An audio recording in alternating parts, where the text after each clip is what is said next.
Hello students, हम आ चुके हैं एक और वीडियो के साथ जिसके अंदर हम डिस्कस करेंगे the second lecture of the unit number 1। तो यूनिट नंबर 1 आपकी जो मैथमेटिक्स का है क्लास 9th का, वो हम डिस्कस कर रहे हैं। उसके बाद हम आज ये इसका सेकंड लेक्चर है और इसके अंदर हम एक्सरसाइज 1.1 के साथ उसको सॉल्व करेंगे और उसके साथ साथ हम थोड़ा आगे भी चलेंगे, देखेंगे कि कहाँ तक हम पहुँचते हैं। ठीक है, क्योंकि ये कोई क्लास इस तरह नहीं होगी कि पर्टिकुलर टॉपिक के रिलेटेड होगी, नहीं। ये हम जिस तरह आप अपनी ऑफलाइन कोचिंग के अंदर पढ़ते हैं कि आप एक लेक्चर ले रहे हैं, उसके अंदर जहाँ भी पहुँचे नेक्स्ट दिन वहीं से कंटिन्यू किया, तो हम यहाँ पे भी वही चीज़ करने वाले हैं। एक वीडियो जहाँ पे ख़त्म होगा, सेकंड वीडियो वहीं से स्टार्ट होगा। फर्स्ट इंट्रोडक्टरी वीडियो था। इंट्रोडक्टरी वीडियो के अंदर हमने क्या डिस्कस किया था कि ये नेचुरल नंबर्स, रियल नंबर्स ये क्या हैं, इनकी ज़रूरत क्यों पड़ती है, सारी चीज़ें हमने डिस्कस कर ली थी। ठीक है, अब इस वीडियो के अंदर हम क्या डिस्कस करने वाले हैं, दी एक्सरसाइज 1.1 और उसके अंदर जो भी कॉन्सेप्ट यूज़ होंगे जो इससे पहले थ्योरी के अंदर आ चुके हैं उनको भी हम डिस्कस करेंगे साथ ही साथ। ठीक है, सो एक्सरसाइज नंबर 1 के अंदर एक्सरसाइज 1.1, सो ये क्लास 9th की एक्सरसाइज 1.1 है, जिसके अंदर फर्स्ट क्वेश्चन है identify the following numbers as rational and irrational numbers and also write each one in the separate column. It means कि आपने क्या करना है, कॉलम बनाने हैं दो, एक बनाना है रेशनल नंबर्स का कि एक रेशनल्स हैं, ठीक है, एंड दूसरे कौन से हैं, इरेशनल्स हैं। ठीक, एक्सरसाइज का मकसद यही है कि आपने से एक रेशनल और इरेशनल को पहचान के अपने इन कॉलम्स में सेपरेट करना है। आपकी पेज बुक के अंदर जो आपकी 9th की मैथमेटिक्स की बुक है, सिंटेक्स बुक बोर्ड की, उसकी पेज नंबर 5 के ऊपर ये एक्सरसाइज मौजूद है, आप खोल सकते हैं। सो फर्स्ट क्वेश्चन है 1/5। सो 1/5 ये ऑलरेडी फ्रैक्शन के अंदर है, तो ये क्या है, हमारा एक रेशनल नंबर है। ठीक है, रेडिकल 2/8। सो रेडिकल 2/8 इरेशनल है क्योंकि रेडिकल 2 एक स्क्वायर रूट के अंदर एक प्राइम नंबर आ चुका है, तो ये क्या हो जाएगा, ये आपका इरेशनल है और इसके बाद ये सिंप्लीफाई भी नहीं हो रहा। ठीक है, फर्दर इसको हम सिंप्लीफाई भी नहीं कर सकते, तो ये एक इरेशनल होगा। 5/16, तो 5/16 ये भी एक इरेशनल नंबर होगा क्योंकि रेडिकल 16 को अगर सॉल्व करेंगे तो ये भी स्क्वायर रूट के अंदर फंस चुका है 2 और 3 की प्रोडक्ट के साथ। 2/8, तो 2/8 या फिर 1/4 दोनों बात सेम है और ये भी रेशनल है क्योंकि 2/8 को टेबल लगाएं तो 1/4 बनेगा और ये सिंपल है, उसका 1/4 वाले ना लिखें। 2/8 क्या है, आपका रेशनल है। इसी तरीके से 1/3, सो 1/3। सो रेडिकल के अंदर कभी भी प्राइम नंबर आ जाए तो समझ लेना वो क्या है, एक इरेशनल नंबर, और प्राइम नंबर ना भी हो, कोई ऐसा नंबर जिसके अंदर प्राइम नंबर की प्रोडक्ट आ रही हो, जैसे कि रेडिकल 12।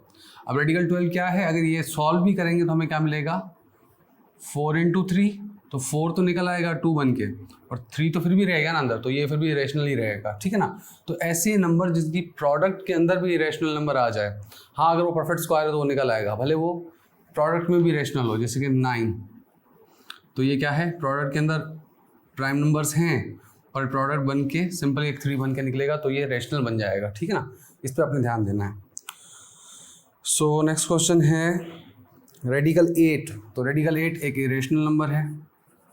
क्यों रेडिकल 8 इरेशनल है, क्योंकि आपको पता ही है कि अगर 8 को आप फैक्टराइज करेंगे तो बनेगा 2 × 2 × 2, एक पेयर बाहर निकल आएगा और एक स्क्वायर रूट 2 रह जाएगा अंदर, तो रेडिकल 8 क्या है, एक इरेशनल नंबर है। चलें नेक्स्ट है ई। बेटा ई जो है एक पर्टिकुलर एक नंबर है जिसको कहते हैं आइलर्स नंबर, जिसकी वैल्यू 1.718 इस तरह की इसकी कोई वैल्यू है, 2.718 है। अभी ई ये एक नंबर है, 2.718 ये इस नंबर है जिसकी ये वैल्यू है। ठीक है, तो इसको आइलर्स नंबर कहा जाता है, काफ़ी इंपॉर्टेंट नंबर है, ये नेचुरल लॉग का जो है बेस भी है। ठीक है ना, इसको हमने डिस्कस किया हुआ है ऑलरेडी काफ़ी वीडियोस के अंदर। उसके बाद है पाई। पाई भी उसी तरह एक नंबर है जिसको हम कहते हैं सर्कमफ्रेंस ऑफ सर्कल का डायामीटर के साथ रेशो। ठीक है ना, C/D, तो ये फार्मूला क्या बनेगा, सर्कमफ्रेंस अपॉन डायामीटर। तो इसका एक फार्मूला है, वो उसकी जो वैल्यू आती है अप्रॉक्सीमेटली 3.14159 इस तरह कंटिन्यू रहेगी। उसके बाद है रेडिकल 5। तो रेडिकल 5 अगेन इरेशनल नंबर है क्योंकि स्क्वायर रूट के अंदर प्राइम नंबर है। 22/3, देखें 22/3 एक सिंपल सा एक फ्रैक्शन लिखा हुआ है आपके पास, कोई स्क्वायर रूट नहीं, कोई स्क्वायर रूट के अंदर प्राइम नंबर नहीं, बिल्कुल सिंपल एक फ्रैक्शन है, तो ये आपका क्या है, रेशनल है। 1/π, तो आप किसी भी नंबर को इरेशनल नंबर से डिवाइड कर लो तो आपको क्या मिलेगा, एक इरेशनल नंबर ही मिलेगा। जैसे कि 5/6, ठीक है ना। हाँ, अगर पाई अपॉन पाई होता तो वो रेशनल होता। पाई अपॉन पाई क्यों? क्योंकि जब पाई अपॉन पाई करेंगे तो वो कैंसिल होके 1 आ जाएगा, ठीक है ना, क्योंकि वो सिंप्लीफाई कर लिया हमने, वो रेशनल बन जाएगा। बट 1 अपॉन पाई सिंप्लीफाई करने के बाद भी क्या रहेगा, इरेशनल ही रहेगा 1 अपॉन पाई। लास्ट में है 11/12, तो 11/12 सिंपल एक रेशनल नंबर है। सो आई होप ये बात क्लियर हो गई होगी कि रेशनल्स क्या हैं, पर्टिकुलरली वो नंबर जो स्क्वायर रूट के अंदर प्राइम नंबर्स रह जाएं, उसके अंदर वो सॉल्व ना हो सके, ठीक है। सेकंड चीज़ कि वो कुछ इस तरह के स्पेसिफिक नंबर से ई पाए। और ये भी याद कर लें कि अगर आपका इरेशनल नंबर न्यूमरेटर में हो और नीचे रेशनल हो तो ये रेशनल ही कहलाएगा, चाहे वो इरेशनल नंबर डिनोमिनेटर में हो तब भी वो इरेशनल ही कहलाएगा। सो ये एक्सरसाइज नंबर 1 का पार्ट नंबर 1 था जो कि हमने सॉल्व किया है। तो इसकी जो नंबरिंग्स हैं आप नंबरिंग दे देना कि जैसे कि ये नंबर 1 है, नंबर 2, इस तरह जो भी है आपके देख लेना, ये नंबर 2 है। ये एक्सरसाइज नंबर 1.1 का क्वेश्चन नंबर 1 हो गया। अब चलते हैं इसी एक्सरसाइज के अंदर, इसी पेज के ऊपर question number 2।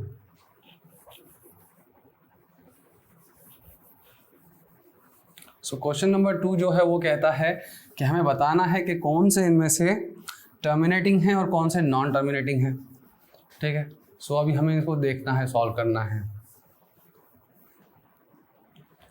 So convert the following into decimal fractions and also indicate them as terminating non terminating. यार ये तो बहुत बच्चों वाला क्वेश्चन आ गया। जैसे कि क्वेश्चन नंबर 1 है, क्वेश्चन एक्सरसाइज क्वेश्चन नंबर 2 का पार्ट 1, ये है 5/8। मैं दोबारा से बता दूं, ये आपका class 9th maths syntax book board, ठीक है, सिंटैक्स बुक बोर्ड की है और ये पेज नंबर 5 पर एक्सरसाइज मौजूद है, ठीक है। 5/8 इसको हमें क्या करना है, पहले डेसिमल में कन्वर्ट करना है, उसके बाद इसको बताना है कि ये क्या बनेगा, ये एक मतलब कि टर्मिनेटिंग है या नॉन टर्मिनेटिंग, ये बताना है, ठीक है। तो सिंपल डिवीजन है बेटा, आपको पता ही है कि 5 को डिवाइड करना है 8 से। याद रख लें, जब भी स्क्वायर रूट के अंदर जाएगा वो न्यूमरेटर जाएगा, डिनोमिनेटर बाहर ही आएगा। याद रख लें, न्यूमरेटर जब भी होगा वो अंदर जाएगा, डिनोमिनेटर के अंदर बाहर आएगा। इट मीन्स डिनोमिनेटर आपका डिवाइजर है और डिवाइडेंड कौन सा है, वो न्यूमरेटर है जो डिवाइड हो रहा है, सही है। सो 5 को डिवाइड करें तो नहीं हो रहा क्योंकि 5 छोटा है, 0.550 हो गया। सो लाजमी बात है 6 टाइम लगेगा, 48 डिवाइडेड बाय कितना बन गया, 2, ठीक है।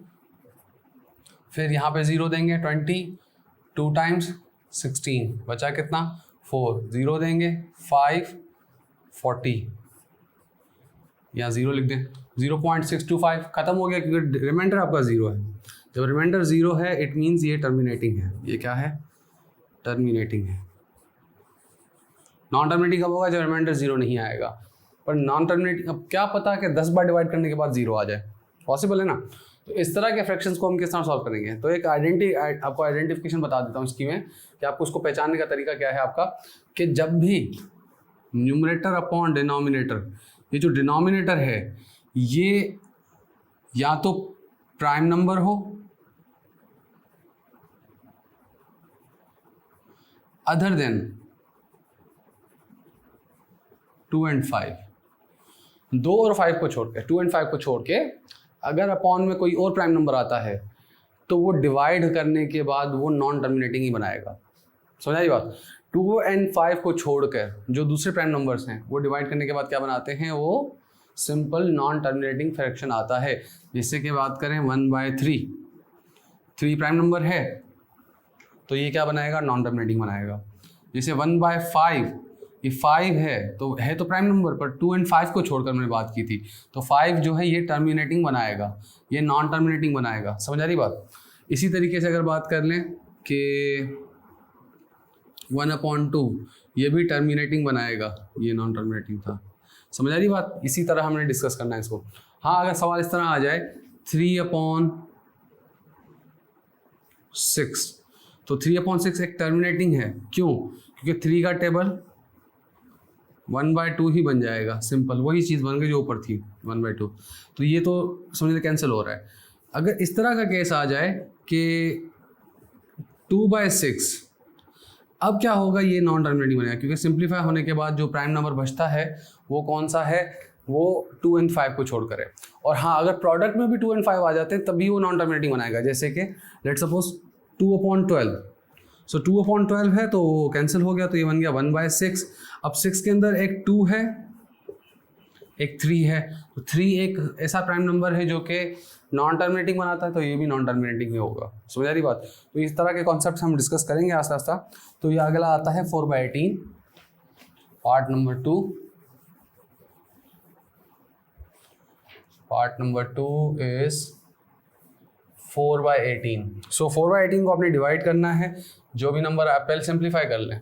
4/18 तो लाजिम बात है 2 का टेबल, 2/9। अब 2/9 देखो, 9 क्या है, प्राइम नंबर तो नहीं है, पर उसकी प्रोडक्ट में 3 आता है, ठीक है ना। 2/9 एक प्राइम नंबर तो नहीं है, बट उसकी प्रोडक्ट में क्या आएगा, 3 × 3। सो 3 एक प्राइम नंबर है। सो इट मीन्स ये जो नंबर डिवाइजर होगा ये क्या होगा, नॉन टर्मिनेटिंग होना चाहिए, क्योंकि 3 इसके प्राइम नंबर, 3 जो है वो इसके डिनोमिनेटर में आ रहा है। सो आपने क्या करना है, 4 को डिवाइड करना है 18 के साथ, या फिर आप इसको सिंप्लीफाई कर दे कि आपने जो सब कहा था कि 2 को डिवाइड करना है 9 के साथ।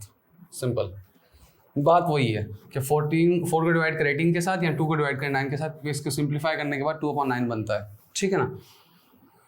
बात वही आएगी, आंसर से बिल्कुल सेम आएगा, ठीक है। तो अभी हम क्या करने वाले हैं, हम चलें 14 को डिवाइड करते हैं, जो हमें एक्चुअल क्वेश्चन मिला है उसी को करते हैं। सो 0 पॉइंट ये हो गया 40, 2 18 ज़ा 36 बचा 4, ठीक है। फिर 0 आएगा तो 2 18 ज़ा 36 बचा 4, फिर 2 लगेगा 0 36 4, तो ये कंटिन्यू रहेगा। तो इट मीन्स ये क्या है, नॉन टर्मिनेटिंग है। पहली बात देखो, नॉन टर्मिनेटिंग को शो किया जाता है इस तरह, और अगर रिपीटिंग होता है तो उसके ऊपर सिर्फ एक बार दे दो। समझ आ रही बात? रिपीटिंग है तो उस नंबर या उस ब्लॉक ऑफ नंबर के ऊपर बार आएगा।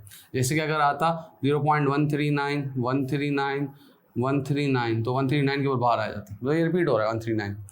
या फिर अगर जस्ट 0.2666 आगे इस तरह आ रहा है तो आप जस्ट 6 के ऊपर बार देंगे, क्यों, यहाँ पॉइंट दे देंगे, तो इट मीन्स ये क्या है, जस्ट 6 रिपीट हो रहा है।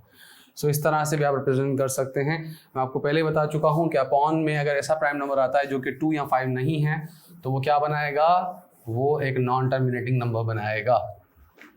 चलें क्वेश्चन नंबर 3, 1/15। सो 1/15 है, तो देखो 15 में मैंने आपको बता दिया था ऑलरेडी कि आपकी जो प्राइम नंबर्स आएंगे, 15 क्या है, 3 × 5, इट मीन्स 3 भी है और 5 भी है। तो 5 तो इसको टर्मिनेटिंग बनाना चाहता है, पर 3 जो है इसको नॉन टर्मिनेटिंग बनाएगा, तो ये नॉन टर्मिनेटिंग आ जाएगा कि 1 डिवाइडेड बाय 15, 0.0 आ गया, नहीं डबल लग रहा, 0 100 आ गया, 6 टाइम्स मतलब कि 90 बचा 10, फिर 0 6 टाइम्स 90 बचा 10, फिर 6 टाइम्स 90 बचा 6 सॉरी 10, तो ये कंटिन्यू रहेगा इस तरह। तो इस 666 के ऊपर हम क्या कर देंगे, डॉट या बार लगा देंगे, जो क्लियर करेगा कि भाई ये नॉन टर्मिनेटिंग है। समझ आ रही बात? बहुत ही ईजी चीज़ थी। वरना वो ट्रिक तो मैंने आपको बता दी है कि अपॉन के अंदर जब भी कोई प्राइम नंबर आ जाता है अदर देन 2 और 5, तो वो क्या बनाएगा, वो नॉन टर्मिनेटिंग ही बनाएगा। चलें अगला देखते हैं।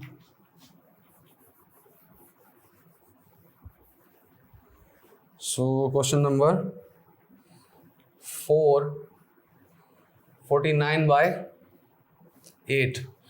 तो देखो डिनोमिनेटर में 8 है, तो 8 क्या है, वो 2 × 2 × 2, 3 बार 2 को मल्टीप्लाई करो, ठीक है ना।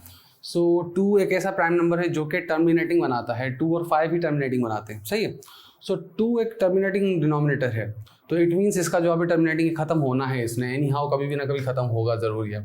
सो 49 डिवाइडेड बाय 8, सो सबसे पहले 6 टाइम्स 48 बचा 1, पॉइंट लगाई 10 बचा 8 टाइम्स 2 रह गया 0, 2 टाइम्स 16 4 आ गया, 5 टाइम्स 40 0 0। देखो क्या हुआ, 6.125 टेबल लगा, ये टर्मिनेट हो गया, तो इट मीन्स ये क्या है, ये भी टर्मिनेटिंग है। ठीक, अगला है 50/76। 50 divided by 76। So 50 divided by 76। सो किस तरह होगा ये? सबसे पहले 50 डिवाइडेड बाय 76। अगर 76 के आप फैक्टर ले लो, पहली बात 2 टाइम्स, तो ये बना 3, 8 38, 2 टाइम 19। 19 एक ऐसा प्राइम नंबर है जो कि 2 और 5 में नहीं आता, ठीक है, तो 19 प्राइम नंबर है, तो 19 एक नॉन टर्मिनेटिंग नंबर बनाएगा, तो ये नॉन टर्मिनेटिंग आना चाहिए, ठीक है ना। तो 0.076 का टेबल लगाना है। देखो इसको सिंप्लीफाई करके टेबल लगाकर भी हम कर सकते हैं, जैसे कि ये बन जाता 25/38, 25/38 आ जाता, पर इसको हम इस तरह ही करते हैं जिस तरह हम सवाल मिला है, ठीक है ना। सो 500 डिवाइडेड बाय 76, तो हम 576, तो सीधी सी बात है 7 8 क्या होता है 56, तो ये 2 नंबर बड़ा हो जाएगा। 7 7 होता है 49, जो कि तकरीबन 10 का रेफरेंस आएगा 490, तो ये भी बड़ा हो जाएगा, मतलब कि 6 टाइम्स लगेगा। 76 इंटू 6 36, 42 एंड 3 ये हो गया 45, ठीक है ना। अगर मैं 7 टाइम लगाता 42, 7 6 42, 7 से 49 और ये हो जाएगा 532, तो ये बड़ा हो जाएगा।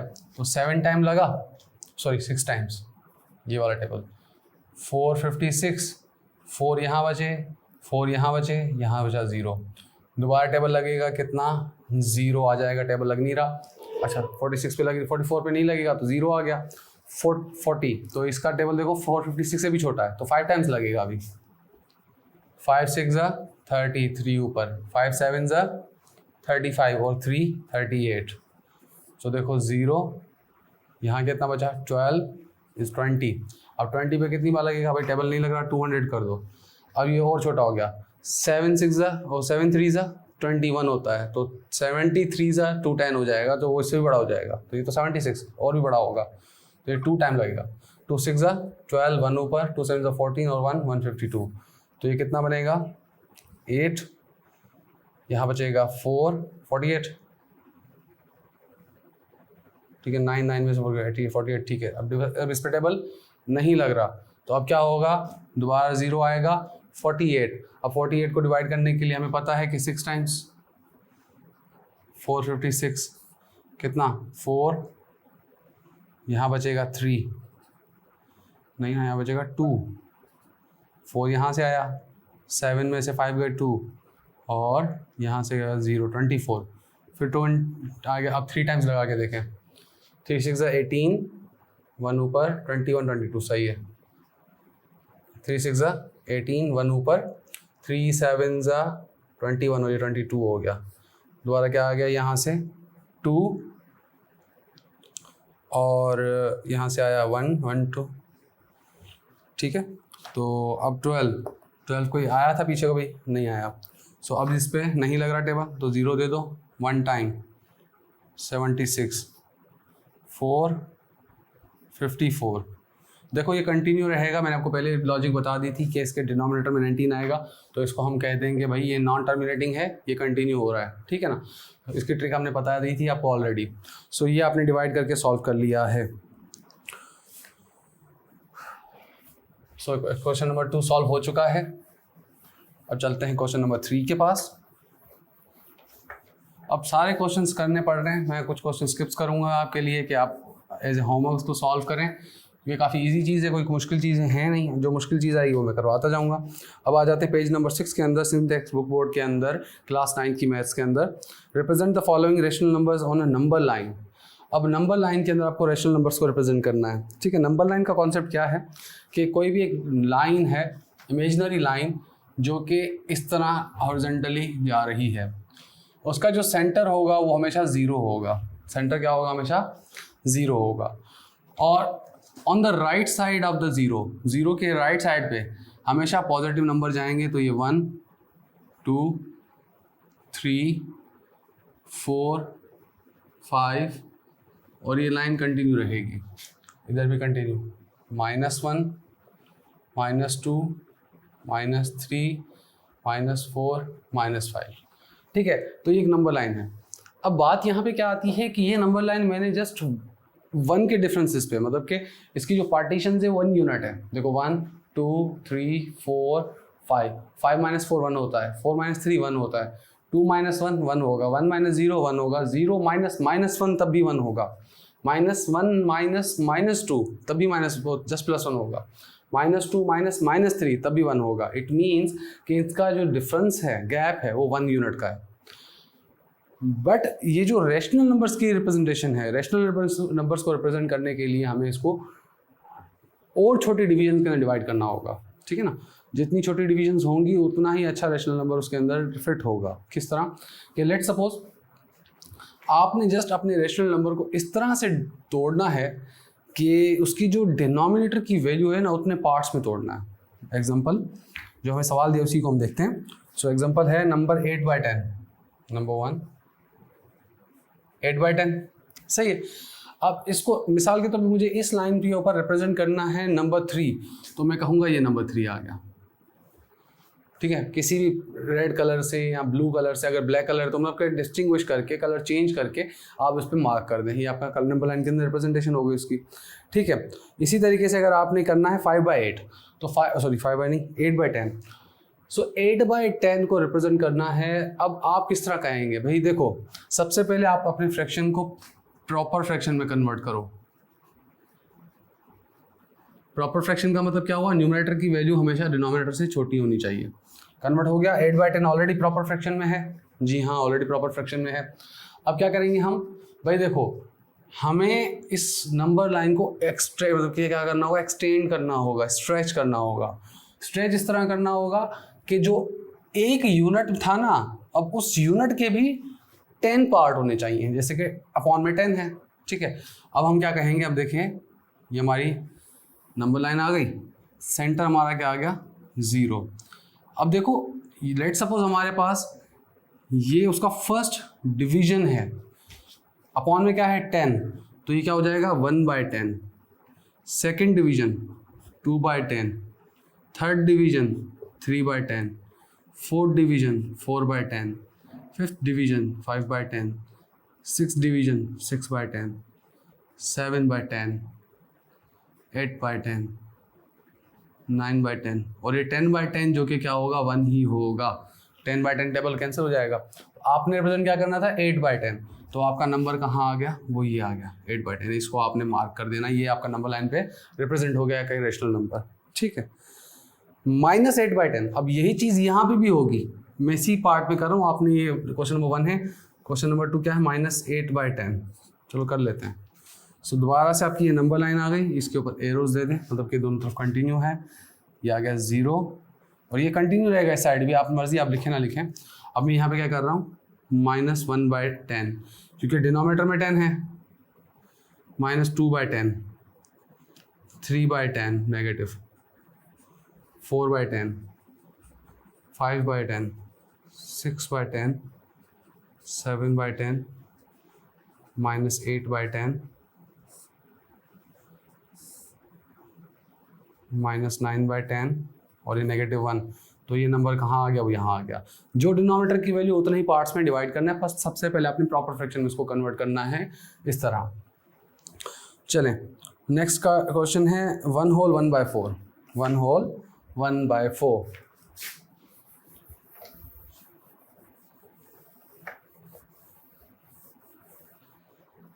सो 1 होल 1/4, ये पार्ट नंबर 3। सो 1 होल 1/4 किस तरह होगा? सिंपल सी बात है, 1 तो होल है, कंप्लीट है, 1 यूनिट जो है वो आपका कंप्लीट है। इट मीन्स आपने आगे जाना है 1 यूनिट के आगे, ठीक है। और 1/4 का मतलब है 1 यूनिट के कितने पार्ट करने हैं? 4 पार्ट, क्योंकि डिनोमिनेटर में क्या है? 4 है। तो 1 होल 1/4, सो इसको हम क्या कहेंगे भाई? ये हमारी नंबर लाइन आ गई, सेंटर में हमारा आ गया 0। लेट सपोज ये आ गया क्या? 1/4, 2/4, 3/4, 4/4 जो कि 1 होगा। फिर क्या होगा? 1 होल 1/4 और यहाँ पे दूसरा होगा 1 होल 2/4, 1 होल 3/4, फिर क्या होगा? 1 होल 4/4, तो ये हो जाएगा 2। देखो 1 होल 4/4, 1 4 ज़ा 4, 4 + 4 8, 8/4 2 आ गया। देखो इस तरह। अब आपका नंबर क्या है 1 होल 1/4, तो वो कहाँ आएगा, वो यहाँ आएगा। ठीक है, 1 होल 1/4 इस तरह रिप्रेजेंट होगा, क्योंकि 1 तो होल है, कंप्लीट है, उसके बाद 1/4 है, तो 1 होल 1/4 इस तरह आएगा। ठीक है, थोड़ा बड़ा करके लिख देता हूँ आपको नजर आए। 1 होल 1/4 इस तरह आएगा। इसी तरह नेगेटिव 1 होल 1/4, यही चीज़ इधर करो। ठीक है, नेगेटिव वही आप खुद कर लेना, जस्ट ये चीज़ें सारी सीक्वेंस चेंज कर लो, इसकी मिरर इमेज इस तरह छपा दो और नेगेटिव साइन दे दो। 2/3 नंबर 5, 2/3। अब देखो 2/3 प्रॉपर फ्रैक्शन है ऑलरेडी। अब क्या करना है, आपका पॉइंट में क्या है 3 है, तो एक यूनिट के डिवीजन में 3 डिवीजन आनी चाहिए। तो ये नंबर लाइन एरोज देने आपने याद करके, एरोज रिप्रेजेंट करते हैं कि कंटिन्यू है दोनों तरफ। तो सेंटर आपका 0 हो गया, पॉजिटिव है तो राइट साइड जाएगा। सो सिंपल सी बात है, पहले 1/3, 2/3, 3/3 जो कि 1 होगा, फिर क्या होगा 1 होल 1/3, 1 होल 2/3, फिर 1 होल 3/3 क्या होगा 2, फिर अगला क्या होगा 2 होल 1/3, इस तरह कंटिन्यू रहेगा। हमारा नंबर था 2/3, तो वो रहा 2/3। ठीक है, रिप्रेजेंटेशन हो गई इसकी। और नेगेटिव 2/3 आप दोनों उस अपोजिट साइड पे रिप्रेजेंट कर लो, तो ये आपके नंबर लाइन के अंदर रिप्रेजेंटेशन आ चुकी है। अब मुझे पता है जून जुलाई के महीने हैं, जुलाई चल रहा है, छुट्टियां हैं, वेकेशन है, समर वेकेशंस, दिल नहीं कर रहा होगा पढ़ने का, बट देखें पढ़ना लाजमी है, क्योंकि मैंने आपको पहले बताया था प्रिपरेशन आप अभी से स्टार्ट करेंगे, तब जाके आपकी जो एंट्रेंस एग्जाम्स होंगे उनके अंदर आपको हेल्प होगी। अगर आप अभी से तैयारी नहीं करेंगे तो 4 सालों को आपने समझ लें कि एंट्रेंस प्रिपरेशन के लिए आपको 4 महीने नहीं, ये 4 साल मिलते हैं। 9th मैट्रिक, 10th और 11th और सेकेंड ईयर जो कि 12th होता है। अब ये हमारे 4 साल जो है हमारी एंट्रेंस टेस्ट के प्रिपरेशन का टाइम है, 4 मंथ नहीं है, हमें यहाँ से प्रिपरेशन लेनी है। अगर हम 4 महीनों के अंदर 4 साल का सिलेबस पढ़ेंगे तो 1 महीने के अंदर 1 साल का सिलेबस, तो जो 1 साल में नहीं पढ़ा जाता हमसे वो हम 1 महीने में पढ़ेंगे, ये हमसे एक्सपेक्टेशन की जाती है, तो ये सही नहीं है। हमें क्या करना है 4 साल के अंदर इनको इस इंटरटेंस को समझ के चलना है। ठीक है, सो नेक्स्ट क्वेश्चन है, अब थोड़े वर्बल क्वेश्चन हैं, जैसे क्वेश्चन नंबर 4 है। क्वेश्चन नंबर 4 कहता है can you make a list, can you make a list of all rational numbers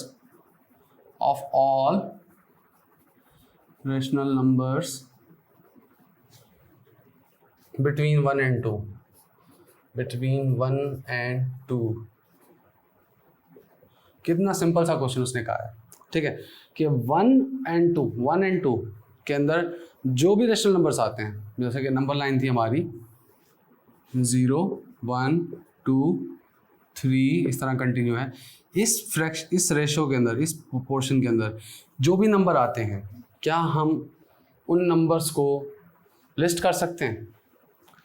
ये इम्पॉसिबल है कि उन तमाम नंबर्स को लिस्ट करना। हाँ, आप कुछ नंबर्स को कर सकते हो, जैसे कि 1 होल 1/3, 1 होल 1/4, 1 होल 1/5, ये 1 होल 1/11, 1 होल 1/मिलियन, 1 होल 1/क्वांटिलियन, सेक्टिलियन, पता नहीं कितने भी हो सकते हैं।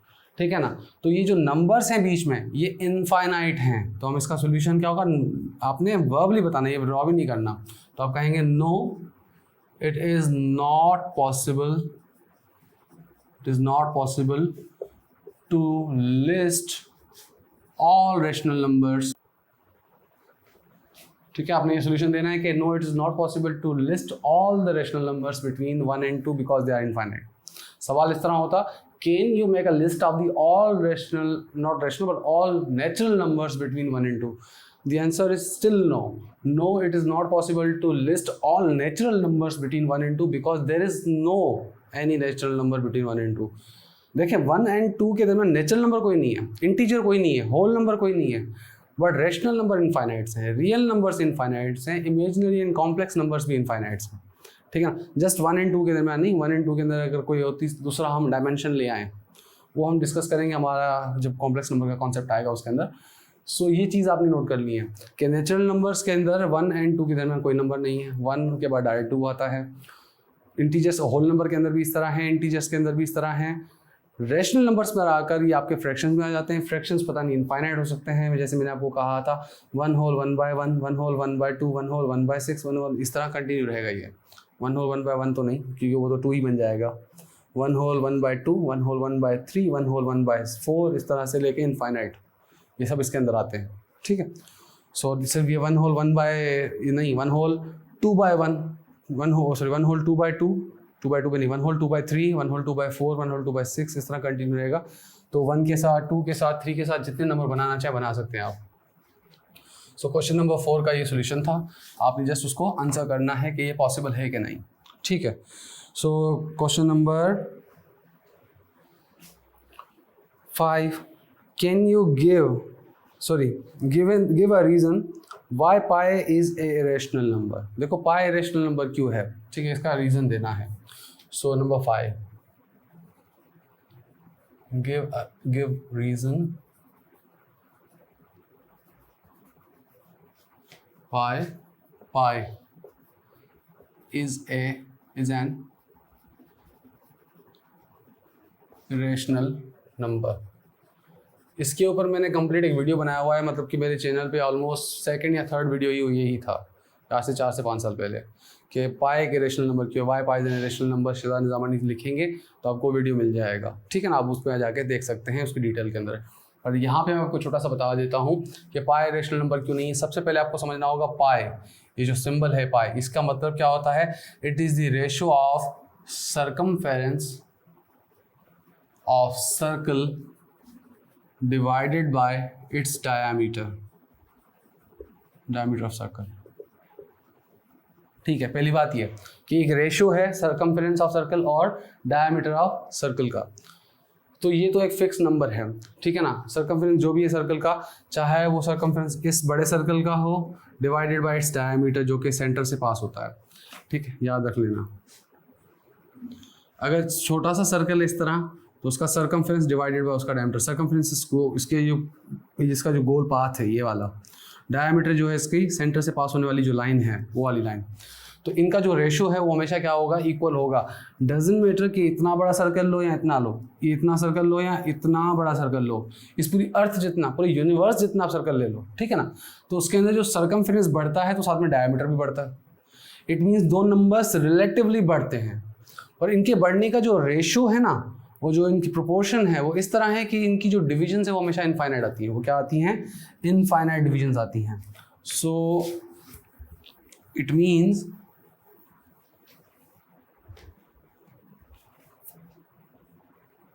circumference of circle and the diameter of circle, तो ये क्या है, the ratio, it's a ratio, ये हो गया सारा हमने लिख दिया।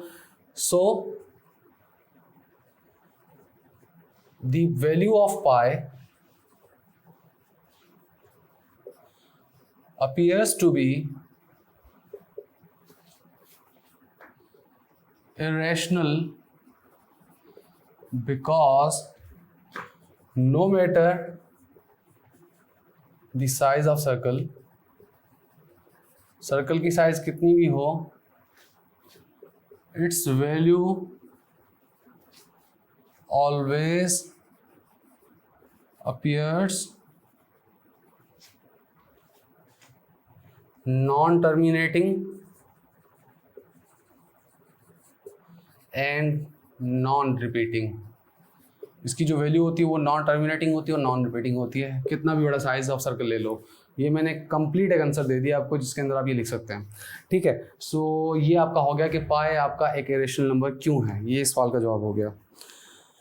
चलें, टिक द करेक्ट स्टेटमेंट्स। अब ये स्टेटमेंट्स आपकी बुक में लिखी हुई हैं, आप बुक को फॉलो करें। मैं आपका यहाँ से पढ़ता जाऊँगा स्टेटमेंट्स, और तो वैसे करूँगा कि मैं आपकी स्क्रीन के ऊपर भी ये स्टेटमेंट्स अपीयर कर दूँगा, आप स्क्रीन के ऊपर देखेंगे और स्टेटमेंट्स को आप मेरे साथ सॉल्व करेंगे कि करेक्ट हैं कि गलत हैं। Number 1, tick the correct statements. Statements जो दी हुई हैं इनको बताएं कि कौन सी करेक्ट है कौन सी रॉन्ग है। सबसे पहले आता है 5/7 is a example of irrational number. 5/7 जो है एक इरेशनल नंबर है। क्या कह रहा है, 5 divided by 7, 5/7 is irrational number. तो ये फॉल्स स्टेटमेंट है, इस मीन्स ये रॉन्ग है, तो इसको हम फॉल्स कहेंगे या इसको हम क्रॉस कर देंगे, ये फॉल्स है, गलत है, क्योंकि 5/6 क्या है, 5/7 क्या है, एक रेशनल नंबर है। नेक्स्ट, एक मिनट, सो लेट्स कंटिन्यू कि 5/7 जो है is an example of irrational number, ये गलत है। नेक्स्ट क्वेश्चन आता है पाई इज़ एन इरेशनल नंबर। पाई क्या है? एक इरेशनल नंबर है, तो ये तो टिक कर दो, करेक्ट है। अभी मैंने डिस्कस किया 0.31591 is an example of non terminating and non repeating. तो यही जो एग्जांपल मैंने आपको बताया था पाई की वैल्यू का, ये पाई की वैल्यू ही है 0.314 होता है, 0.314 और 15 इस तरह 1415 आता है, तो ये तो नहीं है। तो ये तो वैसे है नॉन रिपीटिंग और नॉन टर्मिनेटिंग, तो ये तो सही हो गया, ट्रू हो गया। Is an example of non terminating and non repeating, बिल्कुल सही, ट्रू। इसको आप क्वेश्चन नंबर 3 को भी आप टिक कर दो, करेक्ट है। क्वेश्चन नंबर 4 0.123 कंटिन्यू है, 3 के ऊपर बार है, is an example of recurring decimal fraction. Number 4 को पार्ट भी करेक्ट हो गया। Number 5 part 1/3 and 2/3 lie between 0 and 1। देखो 1/3 एंड 2/3, तो ये दोनों क्या हैं? 1 के दरमियान, 0 और 1 के दरमियान नंबर लाइन में मैच करें। तो नंबर लाइन क्या थी? 0 यहाँ सेंटर में आता है। इसके बाद क्या होगा? मैंने आपको कहा अपॉन में 3 है, तो आप क्या कहें? 1/3 फर्स्ट, 2/3 सेकेंड डिवीजन, 3/3 क्या होगा? 1 ही होगा। और उसके बाद क्या होगा? 1 होल 1/3। तो देखो ये जस्ट 1/3 एंड 2/3 0 और 1 के दरमियान ही आते हैं, तो ये स्टेटमेंट भी ट्रू है। 1/3 is an example of rational number. नहीं, मैंने आपको बताया था डिनोमिनेटर में अगर रेशनल नंबर आए, इरेशनल नंबर, और न्यूमरेटर में इरेशनल नंबर आए, तब वो क्या होगा? इरेशनल नंबर ही होगा, अगर सिंप्लीफाई होने के बाद सॉल्व ना हो। जैसे कि radical 3 upon radical 3, numerator denominator दोनों ही इरेशनल नंबर हैं पर कैंसिल हो रहे हैं, तो ये रेशनल नंबर था। But radical 3 divided by radical 6, अब ये इरेशनल हो गया, क्योंकि radical 3 upon radical 2 radical 3 1 upon radical 2 रह गया, तो ये भी एक इरेशनल नंबर होगा। 1 अपॉन रेडिकल 3 भी इरेशनल है, सो ये एक इरेशनल नंबर है, तो इट मीन्स नंबर 6 जो है वो गलत हो गया। नंबर 5 जो हमने किया था वो क्या था? करेक्ट था। तो ये नंबर स्टेटमेंट्स ये आपकी यहाँ तक हो गई। सो ये हमारी एक्सरसाइज थी 1.1 यहाँ पे कंप्लीट होती है। कल हम एक और वीडियो लेके आएंगे, नेक्स्ट वीडियो, जिसके अंदर हम डिस्कस करेंगे the properties of real number. तो वही बिल्कुल सिंपल सी प्रॉपर्टीज़ हैं डिपेंडिंग ऑन द ऑपरेशन, कि भाई प्लस के हिसाब से कौन सी हैं, मल्टीप्लिकेशन के हिसाब से कौन सी, एडिशन के हिसाब से कौन सी है, इक्वालिटी के हिसाब से कौन सी, इनइक्वालिटी के हिसाब से कौन सी है रियल नंबर्स की प्रॉपर्टीज़। बहुत ईजी हैं, closure, additive identity, inverse and additive inverse, उस तरह कम्यूटेटिव, एसोसिएटिव, डिस्ट्रीब्यूटिव, उसके अलावा ट्रांजिटिव, ट्राइकोटोमी, ये बहुत सारी प्रॉपर्टीज़ हैं, बहुत ईजी प्रॉपर्टीज़ हैं। ये हम डिस्कस करेंगे कल के लेक्चर के अंदर, और ये काफ़ी इंपॉर्टेंट है आपके एमसीक्यूज़ के लिए। आपके एमसीक्यूज़ आपको बहुत ही कंफ्यूज करते हैं, स्पेशली इस जो टाइप के क्वेश्चन आते हैं उसके अंदर। कैंसलेशन प्रॉपर्टी क्या है, कैंसलेशन प्रॉपर्टी ऑफ मल्टीप्लिकेशन क्या है, कैंसलेशन प्रॉपर्टी ऑफ एडिशन क्या है, ये काफ़ी चीज़ें होती हैं जो कि कंफ्यूज करती है बच्चों को, बट ये बहुत ही ईजी चीज़ें हैं। कल के लेक्चर में हम इसको डिस्कस करेंगे, तो इंशाल्लाह वो आपको समझ आ जाएगा। तो आज अगर आपको ये वीडियो अच्छा लगे, लाइक करें, कमेंट करें और अपने दोस्तों के साथ ज़रूर शेयर करें।